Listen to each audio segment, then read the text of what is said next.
मलाई लाग्छ आज जतिको शपिङ त मैले कहिले जिन्दगीमा गरेको थिएन होला।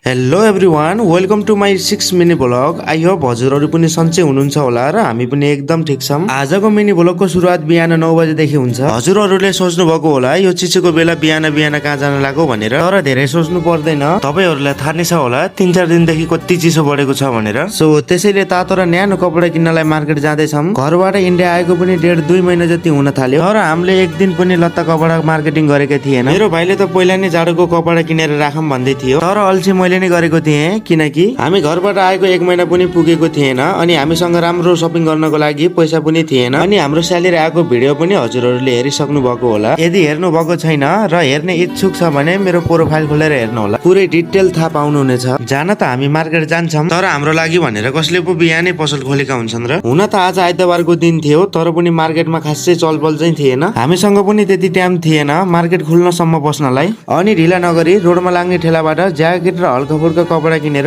रुमतिर फर्किन्छ। अनि रुम फर्किँदै गर्दा भाइहरूको पनि ड्युटी जाने टाइम भएको थियो र भाइहरूलाई बाटोबाट नै ड्युटी पठाएर म रुममा आएँ। रुममा आएर खासै काम त थिएन, एकछिन आराम गरेर कपडा मिलाउन लाग्छु र रुम पनि फोहोर भएको थियो अनि रुम सफा गर्न थाल्छु। यति भन्दै आजको लागि बिदा माग्छु। भेट्नेछौँ हामी अर्को भिडियोमा। By by.